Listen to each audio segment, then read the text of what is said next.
বেশ কিছু মানুষ আছে যারা মনে করে তাদের দিয়ে কিছুই হবে না। এরা কথার সময়ও বলে আমাকে দিয়ে কিচ্ছু হবে না। এরা যদি কোথাও কিছু করতে গিয়ে ব্যর্থ হয়ে যায় তাহলেই তারা মনে করে তাদের জীবন শেষ।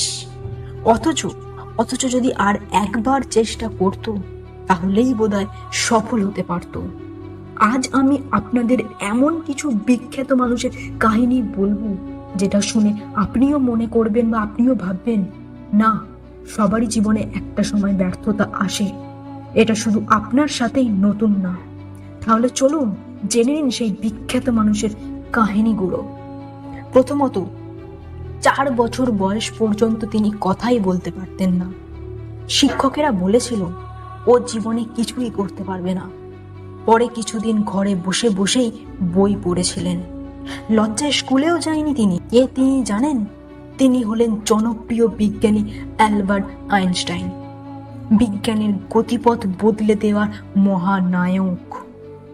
দ্বিতীয়, অল্প সময়ের মধ্যেই সংবাদ উপস্থাপনায় চাকরি হারান তিনি। টেলিভিশনের সামনে দাঁড়ানোর মতো কোনো সৌন্দর্যই ছিল না তার। তিনি কে জানেন? তিনি হলেন অফরা উইনফ্রে, তুমুল জনপ্রিয় ও অসংখ্য পুরস্কার জয়ী উপস্থাপক এবং বিশ্বের সবচেয়ে প্রভাবশালী খ্যাতনারী এবং কোটিপতি নারী অফরা উইনফ্রে। তৃতীয়, পত্রিকায় সাংবাদিকতার চাকরি করতেন। তারপর সেই চাকরিও চলে যায়। তারা বলেছিল ওর চিন্তা শক্তির অভাব, সৃজনশীলতা বলতে কিছুই নেই। তিনি কে জানেন? তিনি হলেন ওয়াল্ট ডিজনি, বিখ্যাত কার্টুন মিকি মাউসের স্রষ্টা তিনি এবং সেরা তথ্যচিত্র বিভাগে 22তম একাডেমি পুরস্কার জয়ী তিনি। চতুর্থ, 11 বছর বয়সে মেডিকেল টেস্টে ধরা পড়ে তার একটি বিশেষ গ্রোথ হরমোনের অভাব রয়েছে। সেই জন্য সমবয়সীদের চেয়ে তার উচ্চতা ছিল অনেক কম, তাই তাকে দল থেকে বাদ দিয়ে দেয়। তিনি হলেন জনপ্রিয় কিংবদন্তি ফুটবলার লিওনেল মেসি। তিনি 5 বার ব্যালন ডি'অর পুরস্কারও পান। ভাবতে পারছেন? পঞ্চম, 30 বছর বয়সে এসে নিজের প্রতিষ্ঠিত কোম্পানি থেকে চাকরি হারান তিনি। প্রচন্ড হতাশায় ভেঙে পড়েছিলেন। তিনি কে জানেন? তিনি হলেন জনপ্রিয় অ্যাপল ও পিক্সারের প্রতিষ্ঠাতা স্টিভ জবস। বর্তমানে তার অ্যাপল কোম্পানি বিশ্বের 1 নম্বর ব্র্যান্ড হিসেবে পরিচিত। ষষ্ঠ, তার এক শিক্ষক বলেছিলেন যে সে এমন এক অপদার্থ যে কোনো কিছুই শেখা অন্তত তার পক্ষে সম্ভব না, বের করে দিয়েছিল। তিনি কে জানেন? তিনি হলেন বিজ্ঞানী টমাস আলভা এডিনস।